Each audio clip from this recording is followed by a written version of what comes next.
Thank you for being here with us this afternoon for this session on the India-U.S. cooperation on climate change and energy, the path ahead. I'm very pleased and honored to have with me on stage an extremely distinguished group of panelists who I'll introduce very quickly, starting from my extreme right. Mr. Andrew Light, who's University Professor of Public Policy at the George Mason University and Distinguished Senior Fellow at the World Resources Institute. NAVROZ DUBASH, who is a Senior Fellow at the Center for Policy Research. John Podesta, Founder and Director of the Center for American Progress. JAMSHYD Godrej, Chairman of the Godrej and Boyce Manufacturing Company Limited and Co-Chair of the India-U.S. Track 2 Dialogue on Climate Change and Energy. William Reilly, the former Administrator of the U.S. Environmental Protection Agency, and ARUNABHA GHOSH, Chief Executive Officer of the Council on Energy and Environment and Water. Just to give you some background and perspective on this gathering and the conversation today, for the last 7 years, we've been meeting as a group of non-governmental individuals interested in the subject of climate change and clean energy under the aegis of the U.S.-India Track 2 Dialogue on Climate and Clean Energy. And these conversations have obviously progressed over the years we've been meeting, given the dramatic changes that have taken place in the global scene on both climate change and energy.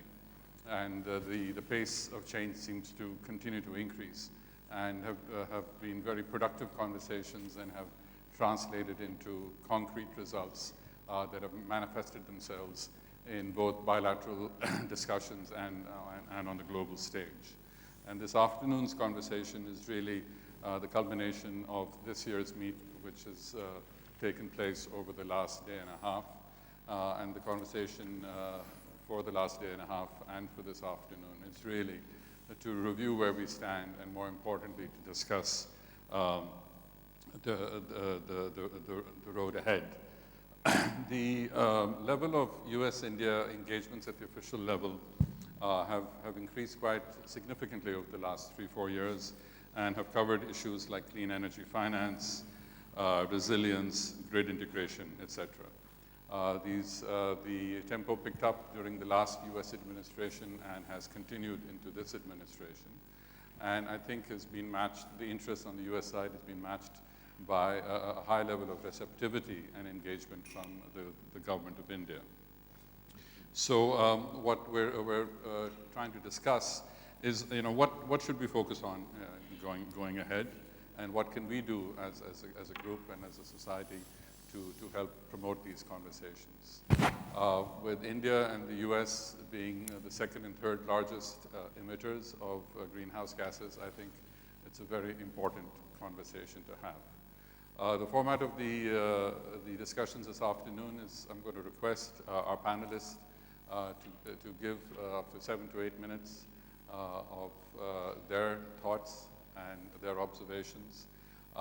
And then we will have a dialogue amongst the panelists, and towards the end open up the discussion to the audience as well. And if there are any comments or questions, we'd be happy to entertain them. So with that, let me start with Mr. John Podesta and request him to give us Thank you, thoughts.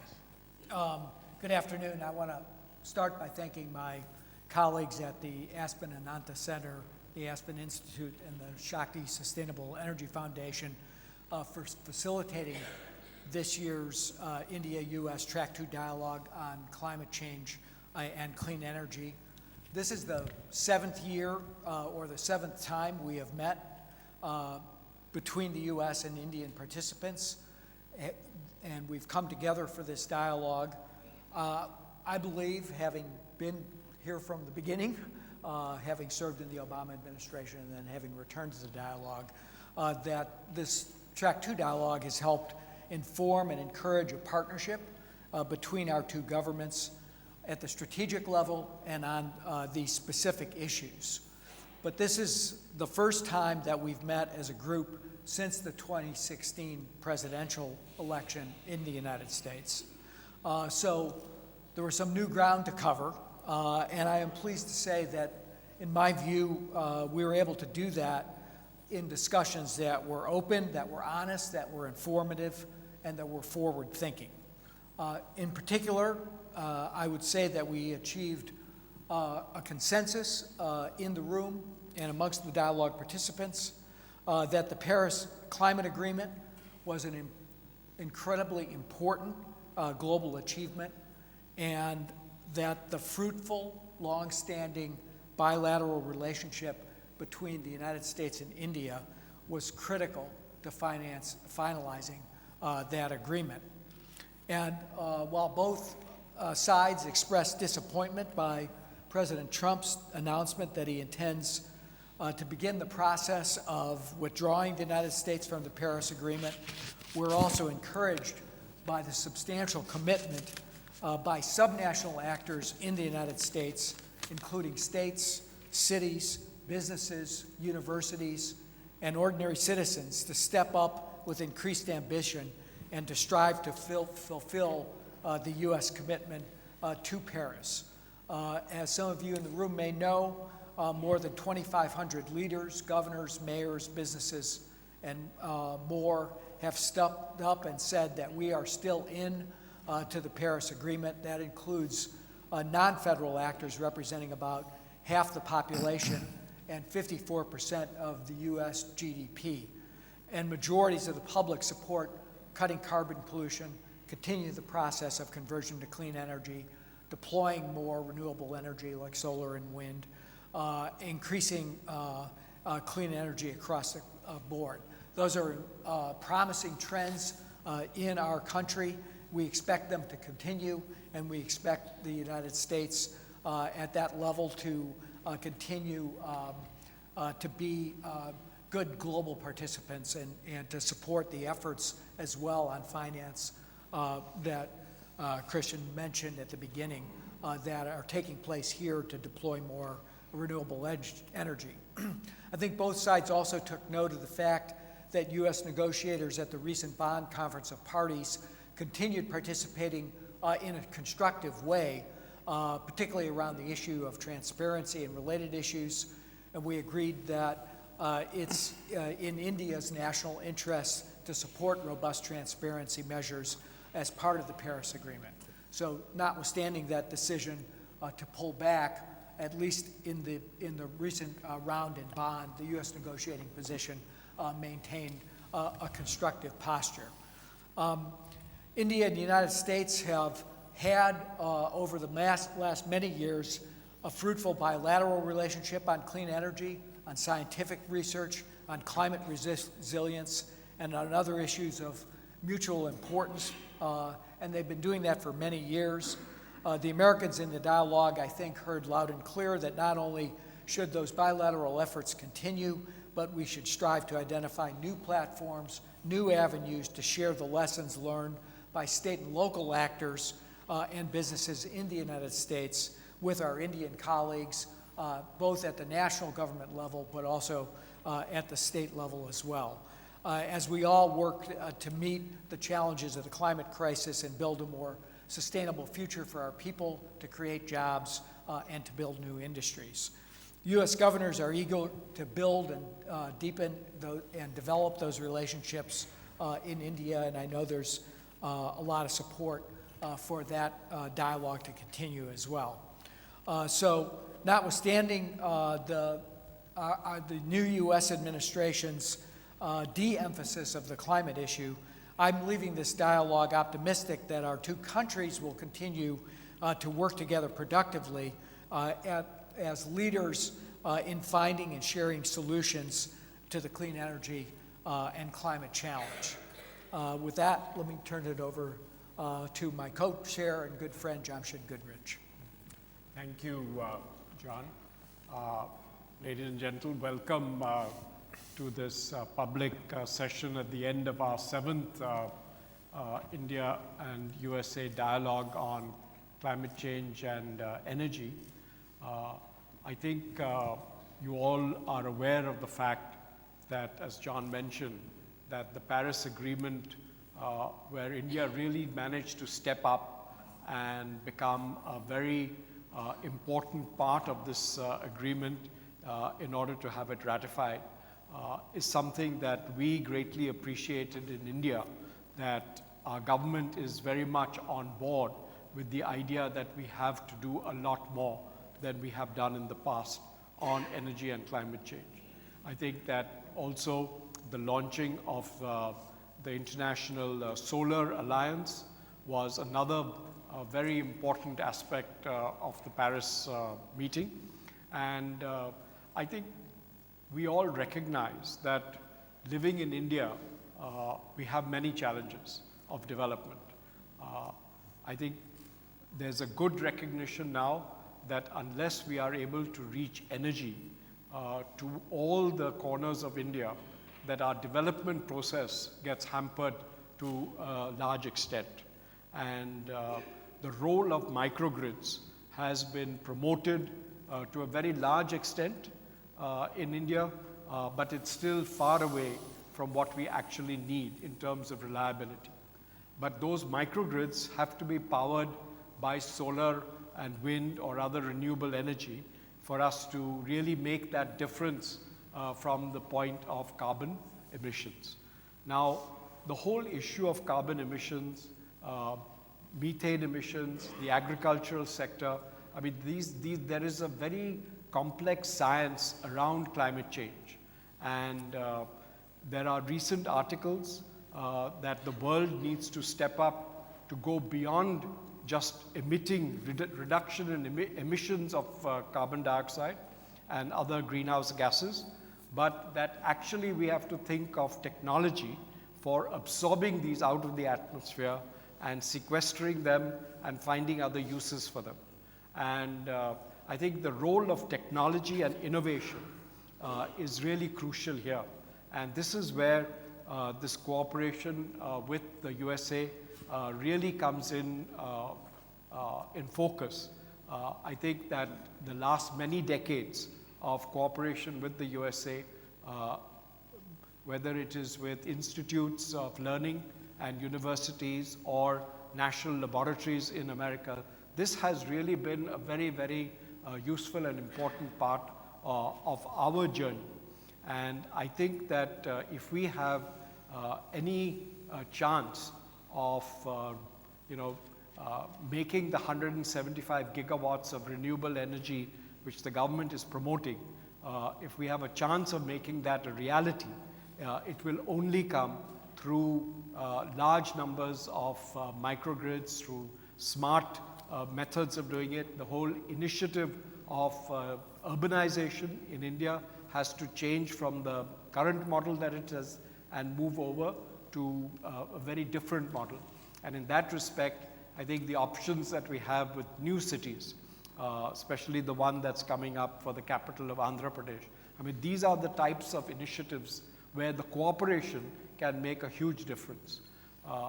Being in Delhi, I have to say that air pollution is something that the citizens of Delhi have had to grapple with for some time now. And it's not a problem that is going to go away easily. And understanding, for instance, how the US cities moved from a situation like Delhi into the clean air and the clean water situation that they have currently, I think to understand that journey, to understand what they did, how government and industry and civil society work together to actually make this happen is a really important part. And that's when John mentioned that cooperation at a subnational level with various states in the United States who have been through this journey and are currently in that mode is really critical and important for us. So these are the broad areas of cooperation for us. I think that we do believe that despite the fact that the US government has de-emphasized its thrust and moving towards green energy and climate change, etc., we do believe that the business case for things like green buildings, the business case for many of the efficiency parameters that are required by industry, I think this is well set now. I don't see that changing. Businesses are always looking for options to be more efficient, to be able to bring innovation into their businesses, which makes business sense for them. And so I would see a lot more of this happening. It's interesting that India has now got the second largest stock of rated green buildings in the world after the USA. And it's all come out of the cooperation that we had initially going back 12 years with the USA on green buildings. So these are the sort of initiatives I think that can make a huge difference. Thank you. Thank you. Bill, would you like to share? Sure.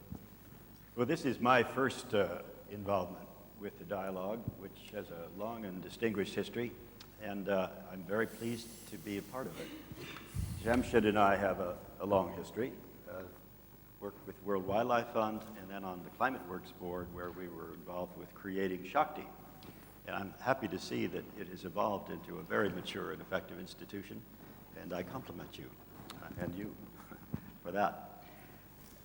My background in India includes quite a large amount of activity, first beginning with World Wildlife Fund, but also including collaboration in the late 80s, well, during my term as EPA administrator in Washington, with the Environment Ministry here on the Biodiversity Convention, on the Convention on Climate Change, on the Statement of Principles on Forestry that were agreed in 1992 at the United Nations Conference on Environment and Development. And I later, after EPA, was in the water business and was the principal investor in the largest drip irrigation company in India, and became very familiar with the water issues and agricultural issues, the subsidies to agriculture for irrigation and the like, and certainly have the sense that what India does with respect to climate, and we were all very much encouraged, I think, by India's posture in Paris, is hugely consequential for the success of the Paris agreements, for the success of the planet's work to contain climate, to manage climate, and the relations that we have as governments, which are continuing to be productive and positive in the present administration, both governments, but also in the private sector, I think are hugely important to the success of Paris, to the continued direction and priority that businesses have, which, as John explained, are very considerable in the United States.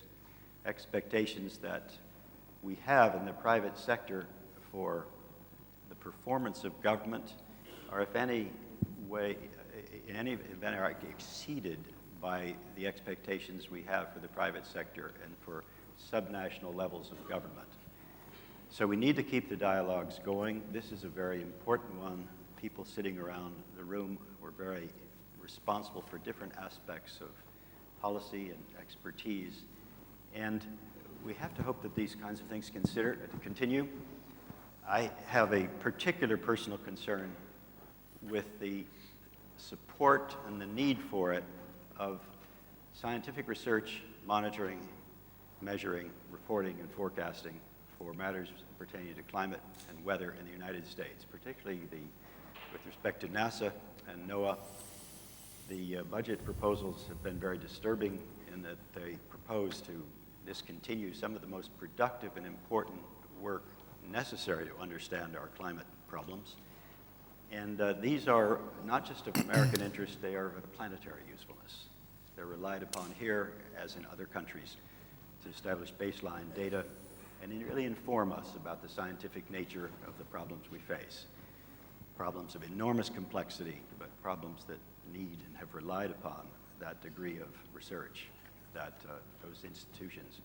So very much hoping, and I know that these institutions and what they produce are respected and valued in India, and very much hoping that the collaboration of India, the respect that the government has in the United States for India's position will help ensure that there's reconsideration of some of the budget reduction proposals that would cripple, in my view, very important work at these departments.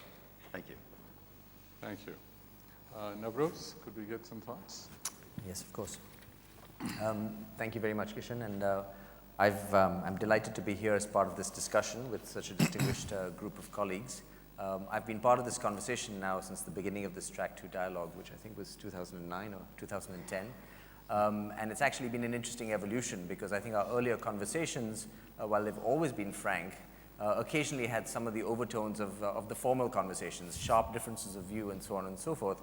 And whether we've all collectively mellowed with age or reached a collective understanding, we can sort of discuss that. But clearly, there's a lot more shared views, as well as honest sharing of opinions. And among the topics on which we had this sort of sharing of opinions was the Paris Agreement, as Mr. Podesta mentioned. And we did exchange, we had agreement on a substantial set of issues, including on the importance of the Indo-U.S. relationship to the Paris Agreement, again, as John Podesta said. And we also sort of shared some of the concerns in India that were aroused by Mr. Trump's announcement of intent to withdraw from the Paris Agreement. So, for example, some of the concerns we shared was, will there be a displacement of responsibility onto countries like India? And we also sort of talked about the fact that the Paris Agreement is structured in such a way that every country gets to put on the table what suits its national interest. So there's not really much likelihood or not really a mechanism for that displacement, but there is a concern about what the global future would look like.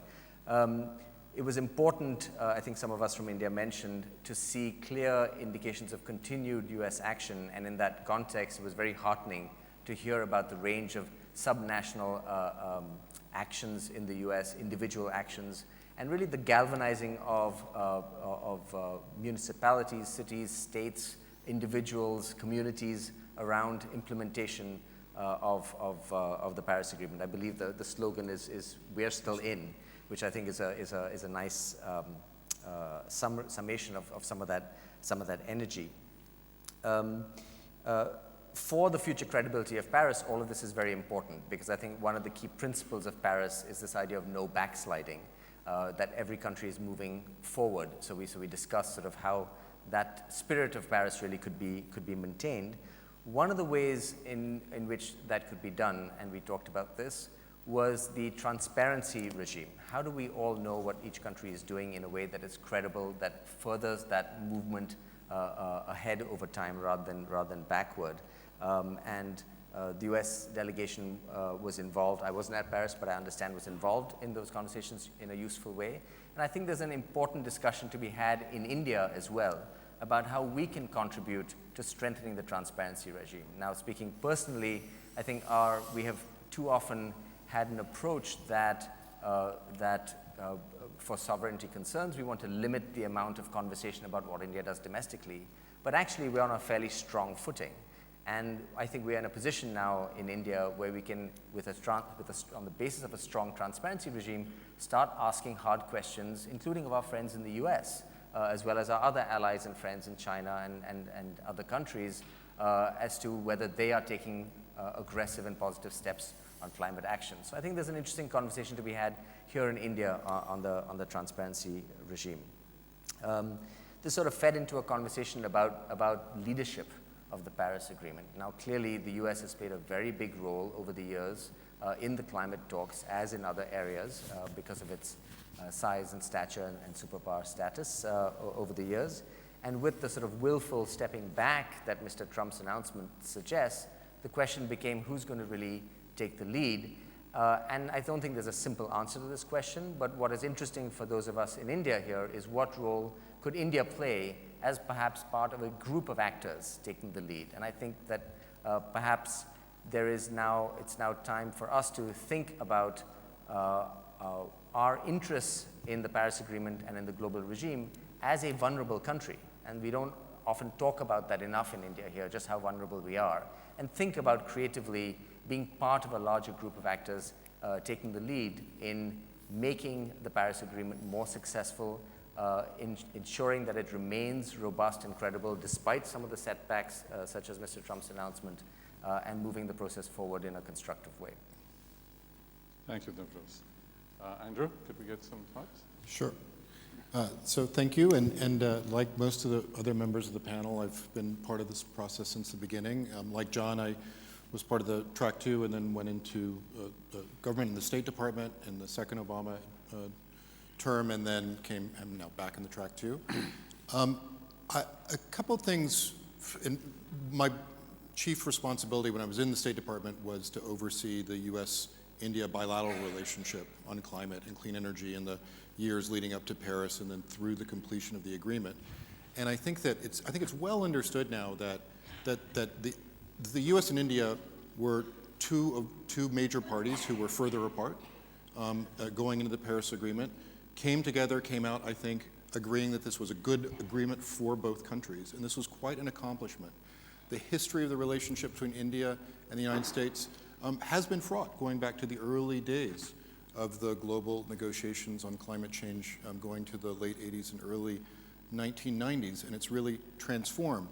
So one thing I want to say is that I think that the reason that relationship transformed, and as NAVROZ said, we even saw sort of a mini version of that in our own discussions here, is because it was part of a broader transformation of the role of climate change in international relations more broadly. In 1992, if you were an up-and-coming diplomat in the U.S. Department of State, or pretty much anywhere in the world, you didn't pick climate change, right? If you were sort of a real climber. You picked something like, trade, right, or, nuclear non-proliferation or something like that. If you really wanted to get ahead, climate change was a backwater issue. And clearly the fact that you had so many leaders, over 100 leaders come to the Paris Agreement on climate change at the beginning of those 2 weeks of negotiations in December 2015, move together and really set this tone that, yes, we're here. We already had at the beginning of those negotiations in December 2015, already 188 countries had put forward pledges of what they were willing to do after 2020 to reduce their emissions. What we then needed to do was buckle down over those 2 weeks and get a text we could all agree to and take home as representing our interests and also representing a step forward.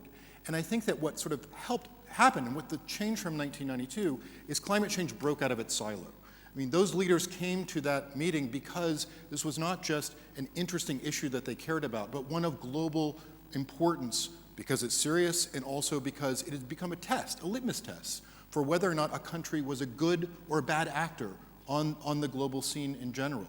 It did that for at least 2 reasons. One is because the science had gotten much better and more dire, and we had gone from using models to project bad impacts into the future in the early 1990s to actually seeing them on the ground, with humans already causing 1 degree Celsius of change on average globally over the pre-industrial levels. We're seeing impacts on the ground, and we're getting worried about that. And the science is getting better about attributing particular events to climate change than it had ever been before. About 3 years ago, there was a very important paper that came out in the United States arguing that the drought that precipitated the Syrian civil war, uniquely caused by climate change, not a claim that climate change caused the Syrian civil war, but that drought, which caused 1.5 million farmers to leave the countryside and come into the cities to stop producing food and then become part of this powder keg, is due to climate change. We would not have had that drought without human impact on the environment. The second thing that changed, and that really, I think, was driving those leaders, is that the economic picture had changed. As JAMSHYD had sort of said, the old picture here of you either choose development or acting on climate change was false. In the early days in 1990, we didn't talk about green jobs. We thought if you're going to do something on climate change, it necessarily was going to hurt your economy. That's changed. That picture has changed dramatically. We have models of sustainable development where countries can move forward. We're beginning to see a decoupling, finally, of economic growth from growth in emissions, which is absolutely essential. You do not solve this problem to decouple the two, and a country can grow without growing its emissions. And in the last couple of years, just until this past year, and I think we'll see a resurgence of this, we've seen an increase in global economic growth and a decrease in growth in emissions in the electricity sector. So those things have changed. Now, I think the problem with the Trump administration is that too many people in the Trump administration do not appreciate the fact that the rest of the world cares so deeply about this issue. They're worried about this issue, and they see the opportunity, the economic opportunities on the table. They need to be reminded of that. And I think that the world since June 1st has done a pretty good job of reminding the Trump administration on this point collectively in forums like the G20, where the other 19 countries in the G20 said uniformly, we're going to make Paris a success. We're not going to join the United States on some language they wanted to put forward on fossil fuels in the collective text, and the US was isolated on that. Where we've seen less success is where leaders are willing to sit down with President Trump and say one-on-one, this is an issue that is important to us. And whatever you think about the state of the science, and whatever you think about the importance of renewable energy versus fossil fuels, we find this transition critically important, and you are going to be our ally if you help us with that. That's the transition we need to see. Now, India has a uniquely important role to play here, and a uniquely important opportunity, because at the end of the Obama administration, we had somewhere between 15 and 20 individual programs of bilateral cooperation on climate change and clean energy, spanning from renewable energy to climate resilience to air quality. Most of those programs are out there waiting to be picked up. I think if the Indian government comes forward, the Indian people come forward and say those programs are important for us, you will get a receptive audience from some members of the Trump administration who understand this, who get it, who understand there's a world out there you have to acknowledge and that there is mutual benefit politically and economically to be gained from continuing these programs. So one of the things that I think that we came out with in terms of our discussions this time around was not only emphasizing the importance of those programs, that in the very near term we could agree to do some things like the research programs on the partnership to advance clean energy between the United States and India, and then do a more systematic look at what those programs are. And if there are ones that the US government does not want to continue for whatever reason, as we've sort of said, we have this coalition of the We Are Still In, the Jerry Browns, right, the California, Washington State, the cities, the 2,500 actors that John mentioned at the beginning, who I think will be ready partners to pick up some of those and continue them through to the next stage of our relationship. Thank you. Arunabh, your thoughts? Sure. Thanks, Krishan. Good afternoon, everyone. There's not that much more that I can add because I'm speaking after very illustrious panelists, and also they've summarized the discussion that we've had over the past couple of days. I would like to simply focus on what I would describe as, walking on the thin edge between optimism and pessimism, between trust and distrust, between action and text. The track 2 that we've all been part of, many of us have been part of since the very beginning, 2010, but a lot of the conversation from 2013, 14 onwards was about, what are the things that are happening at the bilateral level that are creating that condition of trust that we would definitely need in order to, first of all, as Andrew was describing, come to the table with a set of commitments that make sense for our own countries, and then use that as the basis, as the foundation for creating an agreement. And I think the United States did that with several other countries, China primarily, and we got to a deal.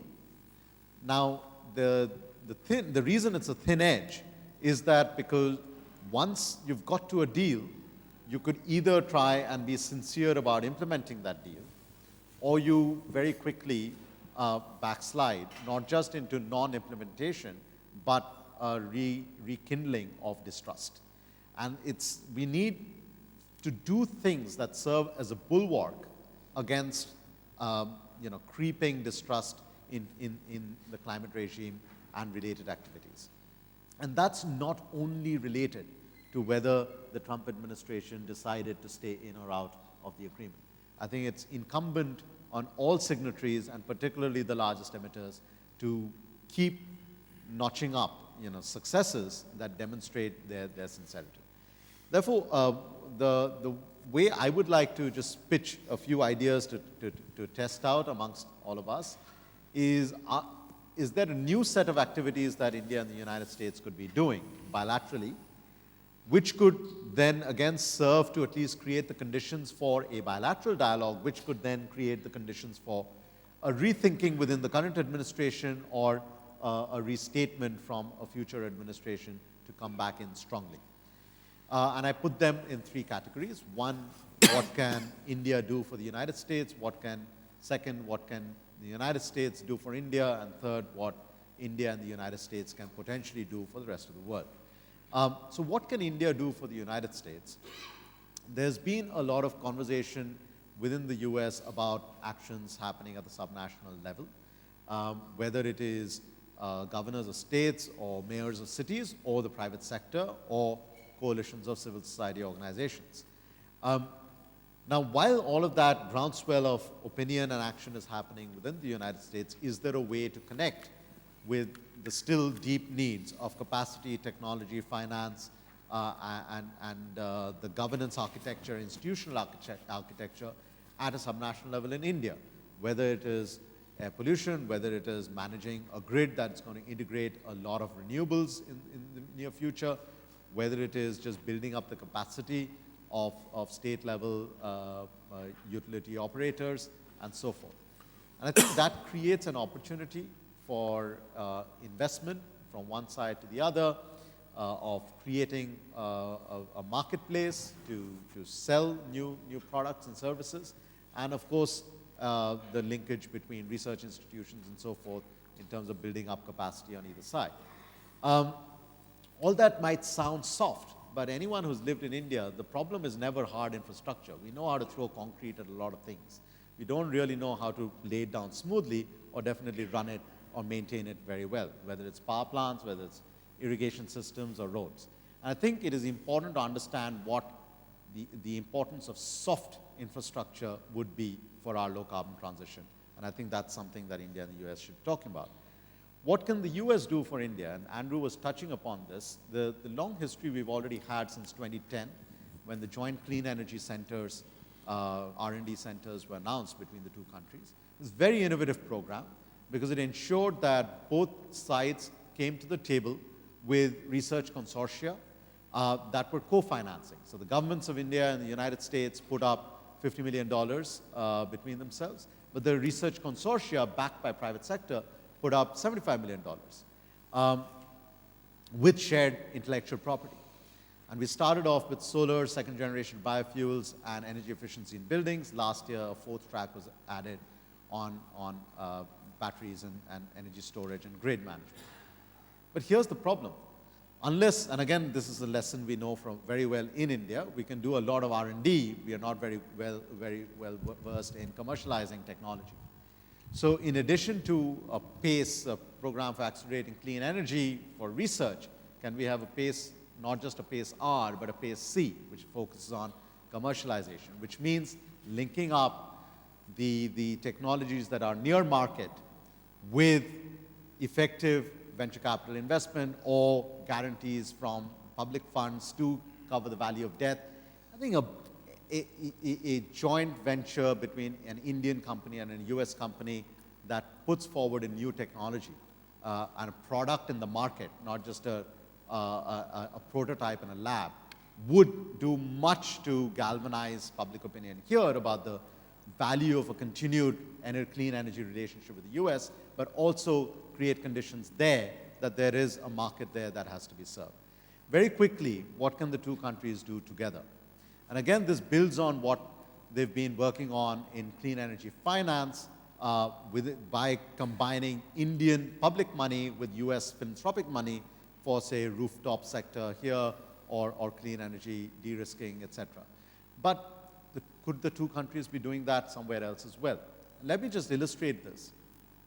China is the world's largest renewables market, but only 4% of the asset financing in China in clean energy comes as foreign direct investment. It's all domestic money. India is one of the world's largest, perhaps the world's second largest renewables market. Only 12% of asset financing in India's clean energy sector comes as foreign direct investment. What are the numbers for Germany, US, Britain? They're all upwards of 30–40%, which means what? The capital-rich countries are investing again in capital-rich countries. Economics would tell you capital should flow from the rich places to where capital is needed. And the reason that is not happening is because even the largest emerging economies seem too risky for institutional investors sitting in Canada or United States or in Germany or in Sweden. So what the two countries can be doing is collaborating on innovative de-risking financial instruments that can create a completely different marketplace for new classes of finance coming in to sort of lubricate this clean energy transition. If we began to do that between the two countries, we begin to make it easier for investments in sub-Saharan Africa, in Southeast Asia, in South America, and so forth. Again, all of these ideas, what India does for the US does for India, or the two countries do together, does not require a signature on a Paris Agreement or a decision to erase that signature. It simply means that you're veering on one side of that thin line, which is on continuing to build the foundations of trust, rather than the other side where distrust becomes the default. Thank you. So, well, thank you all for an extremely comprehensive view of what's been going on in this space over the last many years, and especially what's happening around us currently, as well as some opportunities for the future. John, I was fascinated by the efforts being taken by the state governors, mayors, business, et cetera, in the US, and as you mentioned, the significant percentage of GDP that this group represents. And we're given to understand that there's going to be a convening in California in September, led by Governor Brown. Would you know what the agenda is, what the outcomes expected are, and how those could be of relevance to us here in India?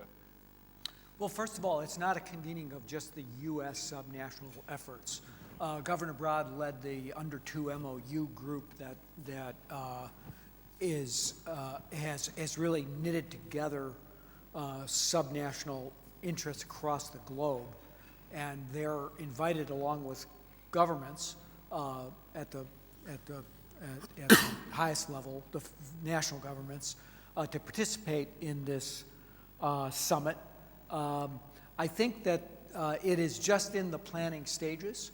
I think his intention and the planner's intention, he's working closely with a set of mayors, one of the people, a couple of the mayors most active in the U.S. are the mayor of San Francisco, the mayor of Los Angeles, who have very substantial programs of their own.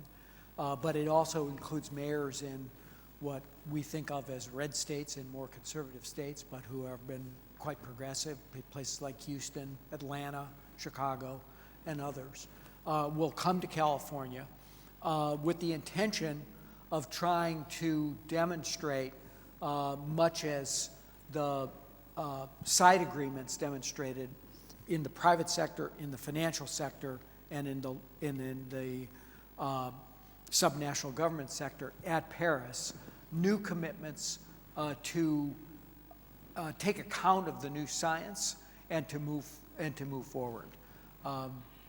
He said, I met with the governor a few months ago to discuss this, and one of the things he said to me was, I don't just want a bunch of talk. I want to see people come with money, with commitment, with effort, and with the capacity to deliver. One of the things that has happened in the North American context is California has a cap and trade system, which is linked to a cap and trade system in Quebec. They're about to add Ontario to that grouping, and there's some effort to expand that to include the states of Washington and Oregon on the West Coast.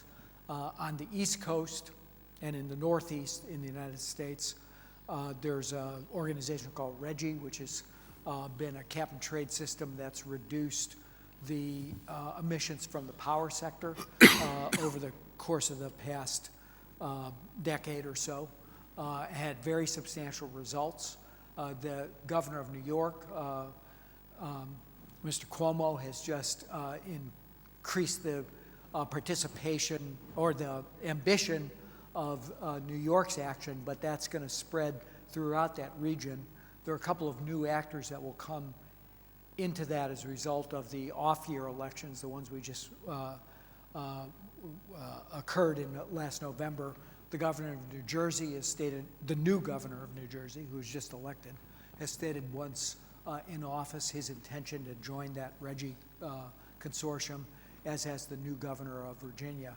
So I think there's the model is one of bringing private sector actors to make additional commitments, to bring the finance community together, to think about the kinds of instruments that ARUNABHA was talking about and make commitments, to try to fill the gap that the U.S.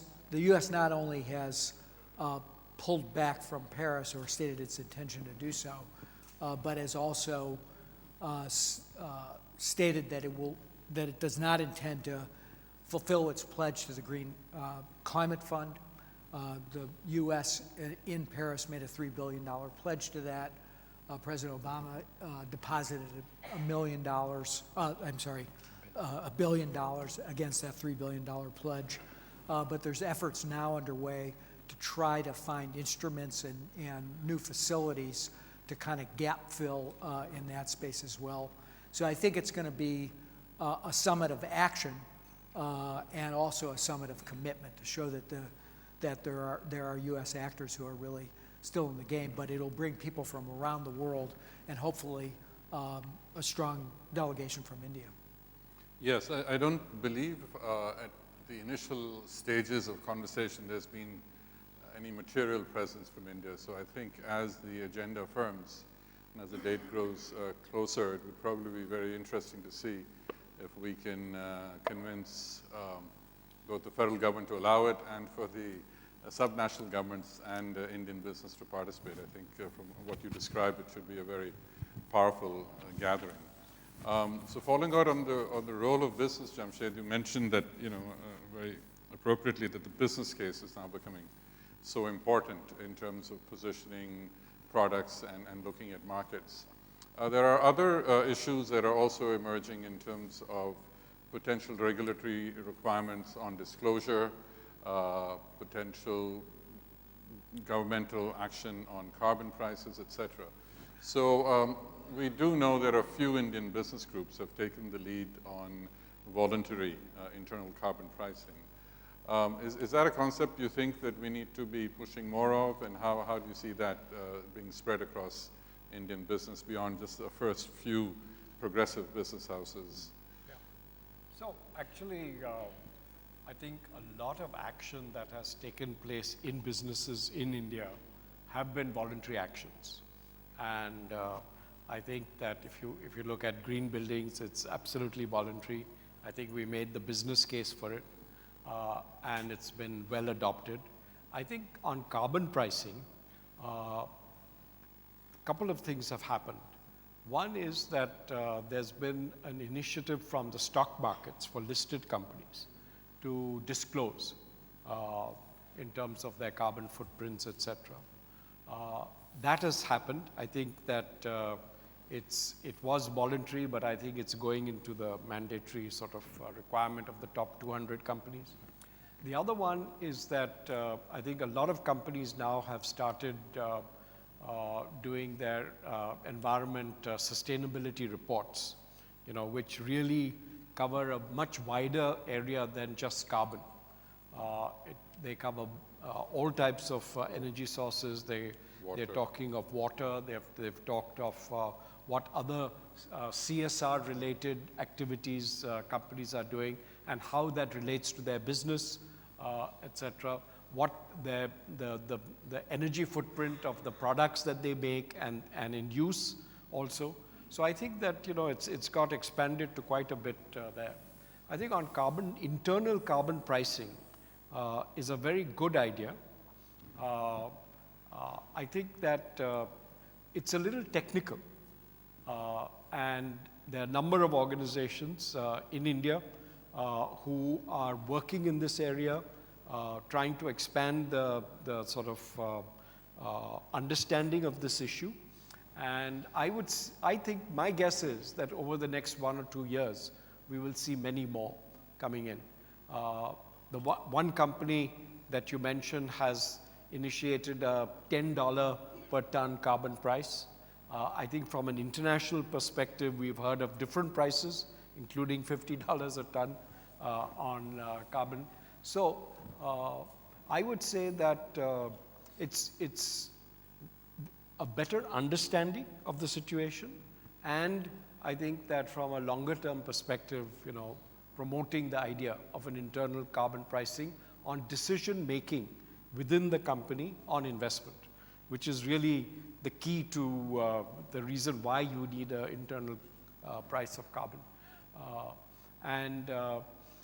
As I was mentioning in my opening remarks, I think that this is also going to become extremely important because if it really does turn out, as the Economist articles have been saying, that industry and governments and others, power plants, will have to now start investing on sort of sequestration, on withdrawal of carbon from the atmosphere, using it for various, there are some small scale plants, for instance, doing bottling of carbon dioxide for the use in, say, soft drinks. So I think there are some of these ideas, but if we have to do it on scale, then the internal price of carbon will become crucial in that decision-making process. So these are the sort of reasons I think.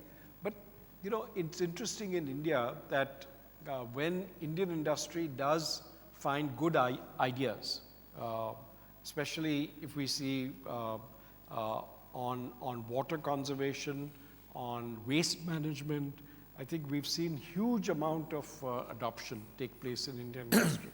And I think that this carbon, once it is understood better how the pricing is to be done, it becomes much more complex when you have to use that for more from an internal decision making rather than just as saying, okay, this is my cost of carbon, I'm publishing it. But I think the real value to it is to use it for decision making. Thank you. Bill, so looking back at governance of the environment in the U.S., the Clean Air Act was clearly a very important landmark development. And given that we're in Delhi in December and air quality is a topic of discussion that, that comes up, based on your understanding, I'm sure things have changed, the environment is different, but in a couple of minutes, if you were to recommend something similar for India, what would be the broad contours you think we should be addressing and looking at?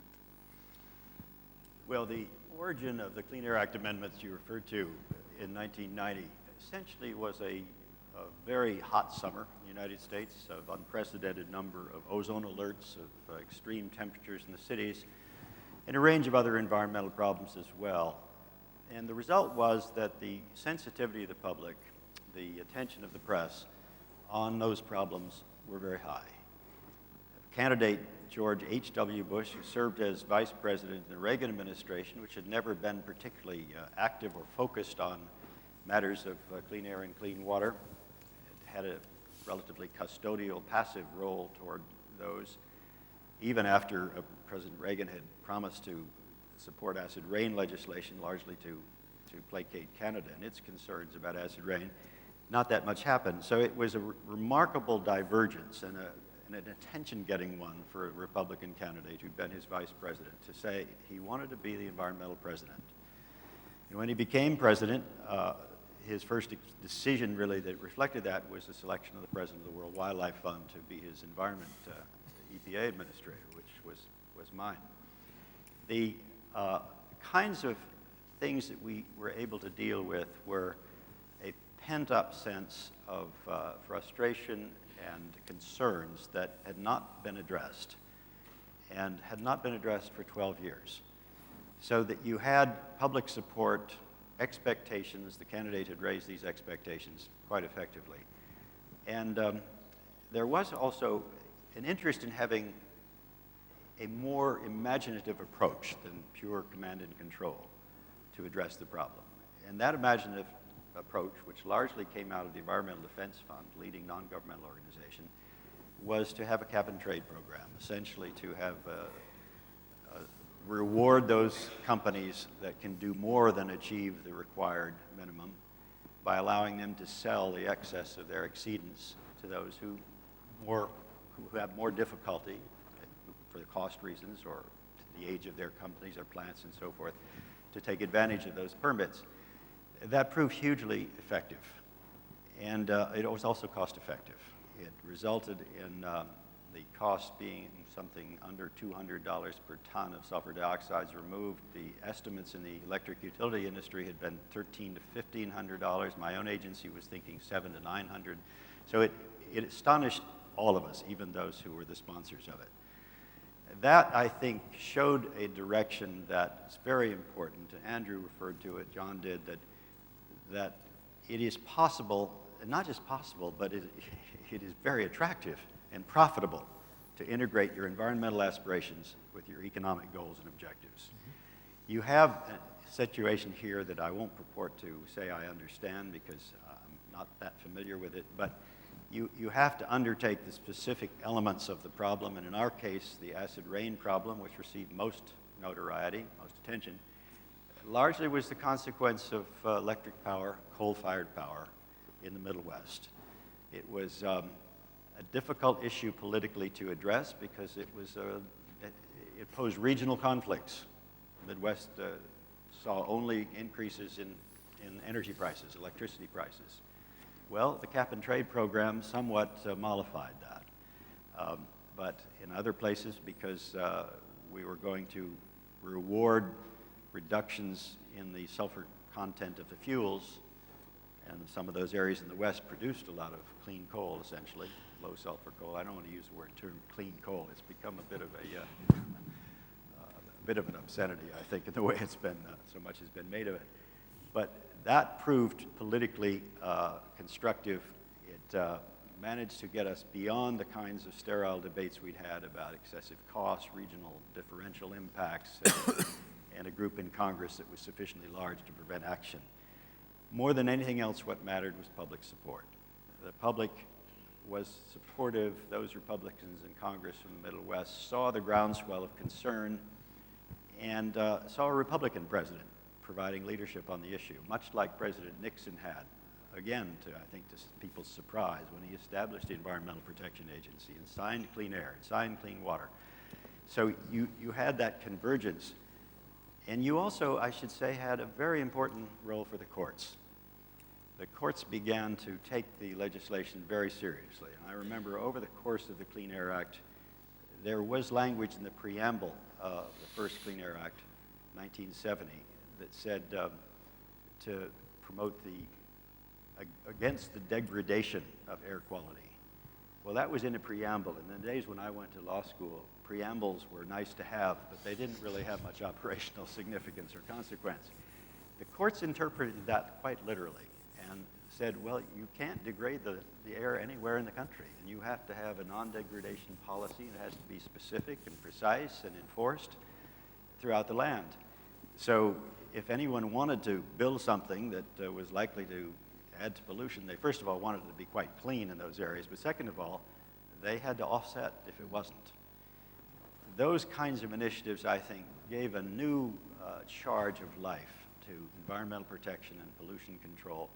And heaven knows you have every reason to go down that road or something similar to it after classifying the major contributors to the problem in New Delhi. Yeah, thank you. Yeah, I think a lot of what you said resonates, especially the frustration and the concern. And as you said, I think we may need to wait for it to reach such a level where the public gets actively involved. And the other thing that resonates is the active involvement of the courts, which has historically really been sort of the saving grace in getting positive movement on this. But hopefully the executive branch will get coordinated and will get down a path, which obviously took a few years to implement, and I'm sure the same will prevail here sooner rather than later. So thank you. NAVROZ, you mentioned, you were talking about the importance of transparency in the whole post-Paris sort of implementation process, and you mentioned that where India is today is at a reasonable juncture, but clearly we have a long way to go to get to where we want. So what are the key areas you think that India needs to focus on on the issue of transparency and on measurement and evaluation as we seek to meet the commitments we've made and track the commitments we've made.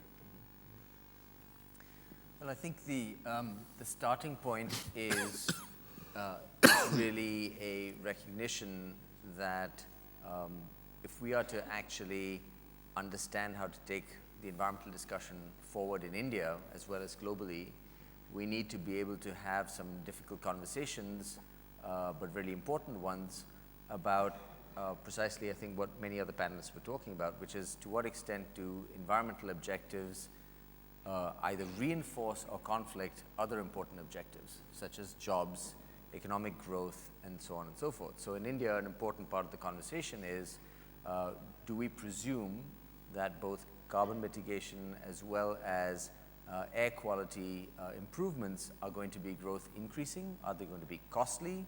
How costly? I think Mr. Reilly made the important point that in the U.S., the experience was that the costs of enforcement and compliance with the Clean Air Act were much, much lower than originally thought. And I think that has actually generally, by and large, been the history of environmental regulation across a range of cases. It may be in part that some of the studies that are put out are often by those who would be those who are forced to comply, which may be part of the reason why that is the case, but that's not entirely the story. As Mr. Reilly said, the EPA's own estimates proved to be higher than what ultimately came to pass. So the point is that if we are to have those kinds of conversations, we need to have an accurate information base. We need to be able to have the data on emissions, how they've changed over time. We need to be able to compare them with the emissions intensity of our economy. We need to understand the different sources of emissions.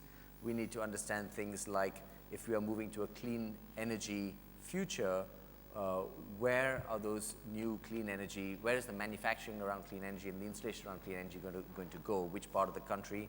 Does that mean a shift of jobs from one part to another? What are the resultant political implications? All of these things are made possible by having a deeper and broader information base. Now, this may seem all very distant from the Paris Agreement, but I think the Paris Agreement represented a little bit of a shift in the way in which we do global environmental governance. Instead of saying, look, let's try and haggle over which country does how much, apportion that responsibility, and then go home and figure out how to meet you are pledging, explain what it means, explain how you're going to go about doing it, and then have a basis for discussing what you will do in the future, as well as what you think of each other's pledges on the back of that transparency system. That's why it's really very important. I think a lot of emphasis gets put on the importance of transparency for that cross-country conversation. For me, actually, the more important driver will likely be the domestic conversation. Because if you have that discussion within India on the basis of greater transparency, and in fact, we've already seen that the global climate process has led to more discussion in India on nailing down our own data, on being very clear about what our sources are, what the trade-offs are. It actually creates a space domestically for industry to sit down with government, with environmental groups, and try and figure out the answers to the questions I was posing earlier. What are the costs of doing this? What are the trade-offs? Is it the case that climate mitigation comes along with air pollution gains, comes along with energy security gains, as may be likely to happen? If we have more solar-based power, it is likely to decrease our need for imports of coal. It might even decrease our need for import of oil if we move to electric vehicles. It'll almost certainly have an effect on air pollution, even though at the moment in Delhi and in India more generally, power plants are part of the air pollution story, but then perhaps not as big as transportation, dust, and so on and so forth. So both for the international conversation, but I would say even more important for the domestic conversation, I think the transparency discussion is really an important starting point, even a necessary condition. Okay, thank you. So Andrew, you made several key points, including the fact that development and evolution on science and economics has really changed the conversation and made targets that previously may have been very difficult to achieve or uneconomic to achieve much more feasible.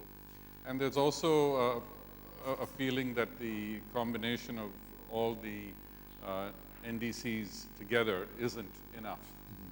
And JAMSHYD made the point of the need to look at sequestration, not just mitigation. From your perspective, given what the current sciences and the current economics are, and the current arithmetic, what are the areas you believe that all countries combined, and the US and India in particular, need to lay much more emphasis on or be more ambitious about, or where the opportunities lie for greater ambition? So I think that the one part of it is something that NAVROZ already mentioned, which is actually taking the architecture of the Paris Agreement and actually making it work. I think all of the elements are there. You know, people who sort of say, well, the pledges from Paris don't get us to the international targets, which are 2 degrees Celsius or below to 1.5. Paris Agreement is not designed to do that. The Paris Agreement is designed to start a process where parties make recurring pledges informed by a recurring global stocktake, which gives you a picture of where are we in the world on mitigation, on adaptation, on finance, on everything, to help countries realize what is the low-hanging fruit they haven't yet taken advantage of so that they can, every 5 years, improve their pledges and then ratchet this towards greater ambition. So the first thing is we've got to make that work. We've got to make it work, unfortunately, in the current conditions of the Paris Agreement, undergoing a stress test that we didn't think it would undergo so quickly, right, of the world's second largest emitter and largest historical emitter, sort of already announcing it's going to exit. So this is quite a stress test, but if it survives, it's strong. It's strong. It's exactly right. So you got to make that work. And so I think that that's part of it. From the point of view, and that means, but I think that process only works if we then follow it to really get more deeper into your question. Just mention a couple things. There are many things you could say.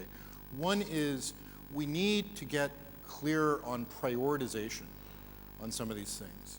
Now, one of the arguments, for example, that's been out there for quite a while is of the importance of, for example, early on taking on non-CO2 greenhouse gases like hydrofluorocarbons, black carbon or soot, and methane.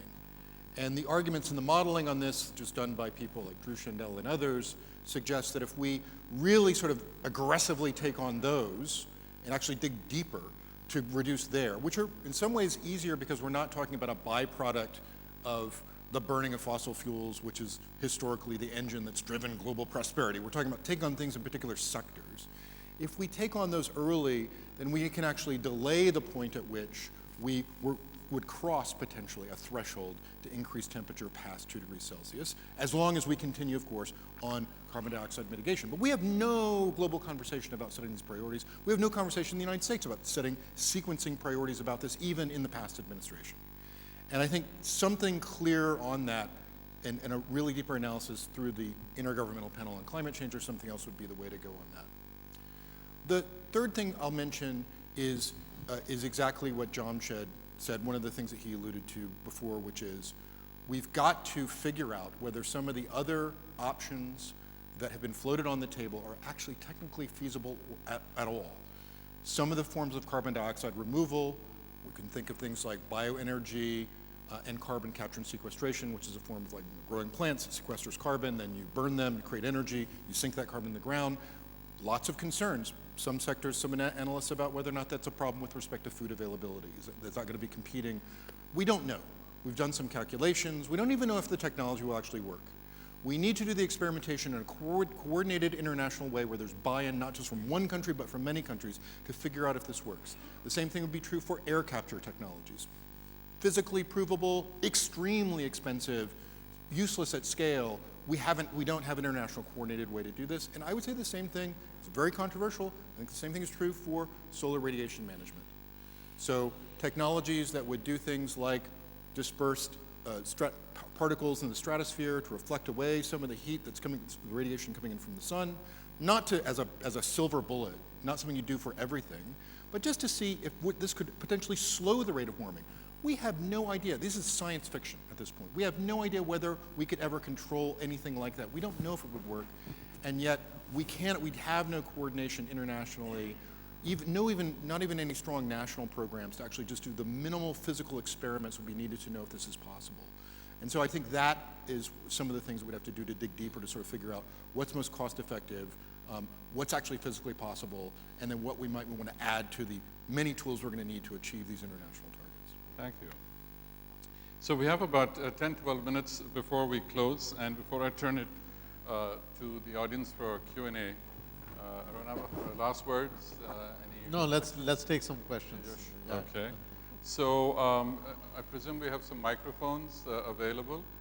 Can I request you to keep your questions short and keep them to questions rather than commentary? Please introduce yourself, and if you'd like to direct your question to one of the panel members, please do so. Thank you.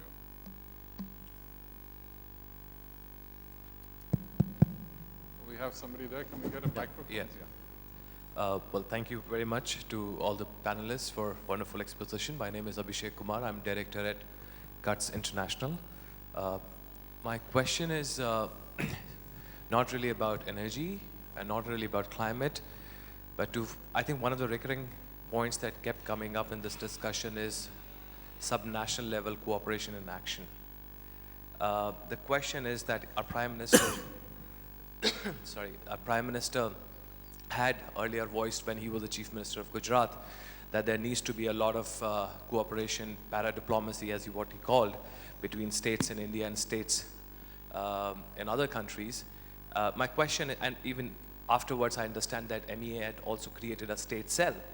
My question is the legality and constitutionality of state level cooperation, municipal level cooperation, whether that actually gets routed through central government or whether the federal structures would really allow us to cooperate at that level. Okay. If the panel allow me, I'll ask one of our audience members, Mr. Rossell, whose organization CSIS worked with Shakti to actually organize a meeting in Delhi a few weeks ago, which actually addresses your question fairly well. So Rick, if you would. Yeah, it's been an interesting avenue to try to actually physically create these state-to-state connections. The key is, of course, to make sure that when you engage Indian states, that what you're talking about and doing is aligned with central government goals, and you're keeping them in the loop. And frankly, with the Modi government, with the Uday bailout program, Power for All, the renewables targets, you've got a rich target environment from which to kind of draw from when you look to engage the states. So we've learned some lessons about how to choreograph this well so everybody's comfortable, but it really hasn't been a major impediment now that we have our wheels going correctly. And Shakti's been a terrific partner on this side to make sure that that moves smoothly. So we just had our first workshop. We brought 11 U.S. state energy officials out here, had a complimentary number of Indian states, and the conversations are pretty robust. So we'll report back if it translates into something tangible and workable on the ground. Thanks. Thank you. Great. Over there.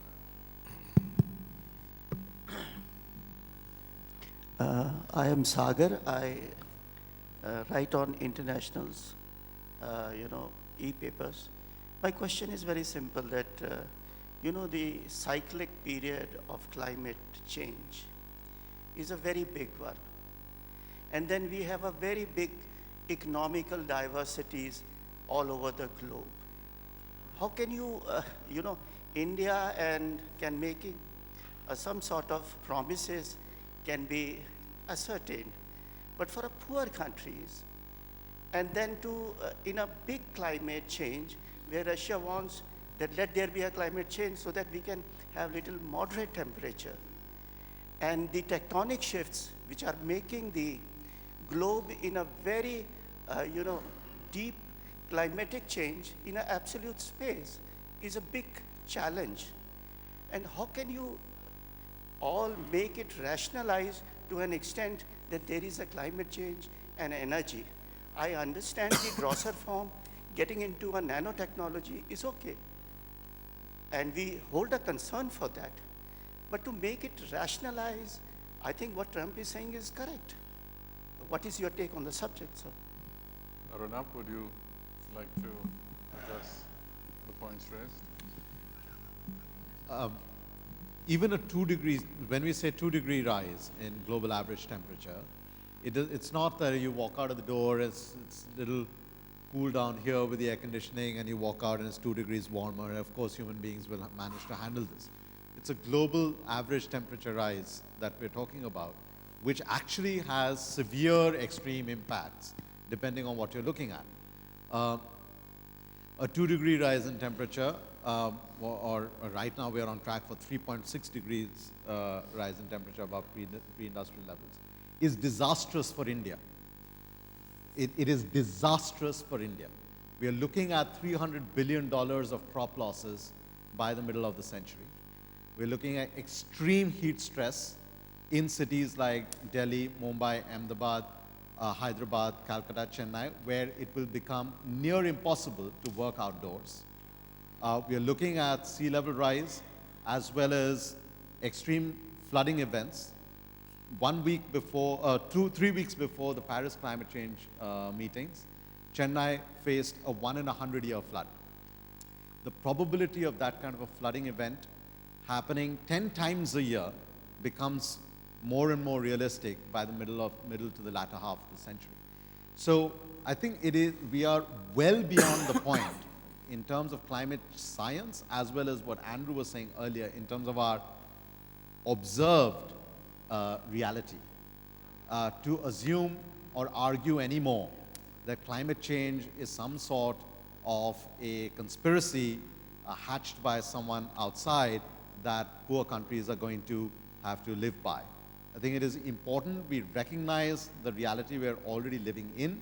It is important to just look 200, 300 kilometers beyond the borders of Delhi to see the agricultural losses and the water stress that our farmers are already facing. And it's time to look at the new climate economy in which we have clear economic opportunities that have not yet been tapped.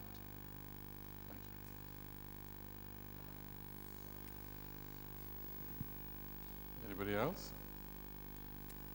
Lady over here. My name is Suparna Pandey, and my question is to Mr. Godrej or anybody else, any other member in the panel. This is regarding natural gas. So, you know, at one hand, the President Trump administration's energy plan vis-a-vis the US first, under the US first plan is focusing on fossil fuels and, you know, clean coal, etc. Similarly, in India, Prime Minister Modi's focus is on shifting the energy mix, particularly natural gas, from 6 to about, you know, 14–15%. Given these two paradigms that both countries are looking at under the India-U.S. cooperation, what role or how fast do you think the cooperation on gas will happen? Well, I think that the main thing about gas is that we all accept that it's much cleaner burning fuel than coal is. And so we want to maximize the possibility of that. I think the main impediment seems to be earlier was agreements for regular supply of gas. I think to a large extent that has been addressed. So we can now get regular supplies of gas. You know that we had the gas-based Dabhol plant which, you know, stopped working because we couldn't get gas. So I think that phase is over.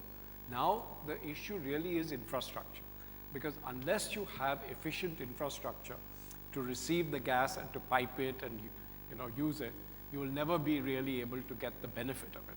So I think that whatever we are doing is inadequate. We need to do a lot more.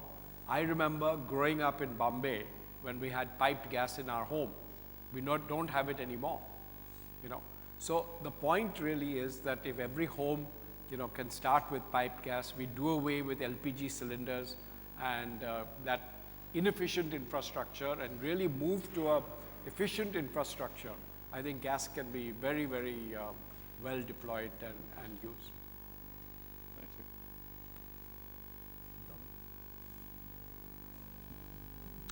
Thank you. Good evening. My name is Damandeep. I work with the Carbon Disclosure Project. My question is to ARUNABHA. You speak about innovative carbon financing mechanisms, but with the largest investors in the world like BlackRock, Vanguard, and others asking, you know, that climate risk be incorporated within companies. So is that a way that you would see greater financial flows towards cleaner energy and so on? And just a couple of points of clarification. Anand Mahindra is on Governor Jerry Brown's Global Climate Summit. He's the vice chair there. And another bit of information is that the 40 Indian companies are currently incorporating a price on carbon or are planning to in the next 2 years. Thank you. Daman, the disclosure of climate risk that some of the institutional investors are asking for is definitely one of the right tracks we should be on. At the same time, BlackRock and other companies, while they have nudged their investees to do so, have actually not always sided with more activist shareholders in terms of demanding this through shareholder meetings. So there's kind of nudging happening in the board meetings, but not always on paper. So I think it is important for companies, stock markets to look at climate risk and the possibility of stranded assets for long-term investments. That would definitely nudge the companies towards greener trajectories. But I would argue you have to do a lot more, because there are market failures in terms of de-risking of clean energy investments that even after you've disclosed climate risks that you're facing, you might not be able to hedge necessarily. Right now, all the hedging instruments that you have are additive. So you can hedge against a currency risk, you can hedge against political risk, you can hedge against off-taker risk. It all adds up 2, 3, 4 percentage points. So instead of 8, 9% IRR, you want a PE investor in India wants 17, 18, 20% IRR for a solar project. You're not going to build out 175 gigawatts of renewables based on that kind of required returns. So that is why you need cross-country hedging instruments that pool risks and pool them across countries, so that you're normalizing that the bell curve a little bit more, and then offering the same reinsurers or pension funds an opportunity to look at a new set of markets into which they can invest. Okay, so I think we've reached 5 o'clock, and with that, I'd like to bring the session to a close. My sincere thanks to the panelists for their very informed comments, and thanks to the audience for being here and for your questions and interest. So with that, thank you very much.